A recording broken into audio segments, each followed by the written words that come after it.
Биз медиктерде тип илимдер катары көрүшөт. Бул бир жагынан очищение организма деп коебуз.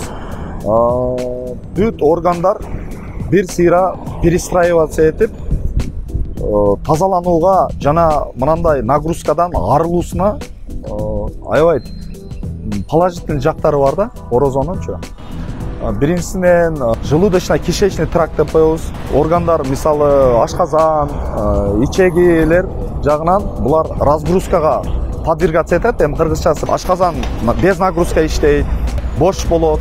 Өзү негизи биздин тамактануу, диета деп атпайбыз. Бүгүнкү күндө бизде эң чоң маселе мурун эгерде адамзатка тамак жетпей аткан болсо, бүгүнкү күндө диета проблема болуп атат. Адамдардын семирип кетүүсү, давление, сахар, ушуга окшогон көп оорулардын негизи ушул тамак аштан болуп аткан.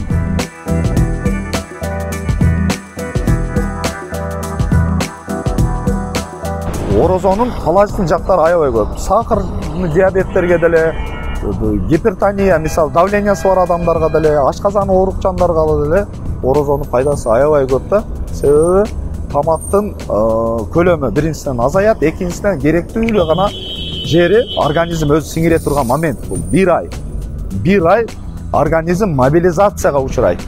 Мобилизация деген перестраиваться этет. Ошого ылайыкташтыруу өзүнү алып жүрүүсүнө жол берет орозочу.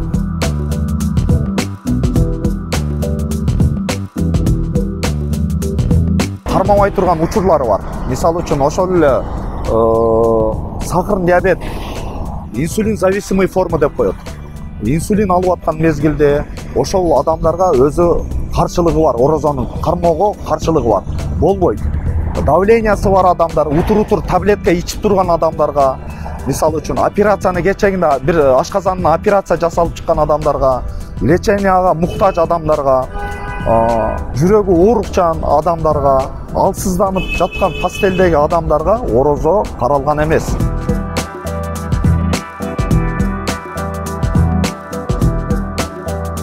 Эмчек эмизип аткан аялдарга, келиндерге болбойт, боюнда бар аялдарга болбойт, кан аз адамдарга болбойт. Адамдын өзүнүн немеси болуш керек да, мындай айтканда,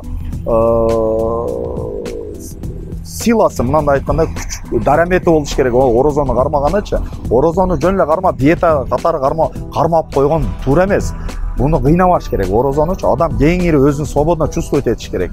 Анан анын кесепетинен бир оору же дагы бир жаман жыйынтыктар боло турган болсо, анда бул орозону өтпөдү деп эсептесе дагы болот да.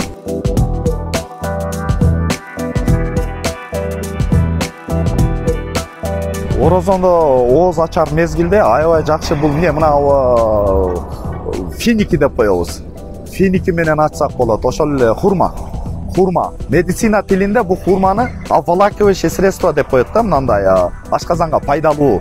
Ошону менен ачып, бир пейла өтө муздак эмес, жылымылуу суу ичип, бир 10 мүнөт ашказанды тим коюш керек.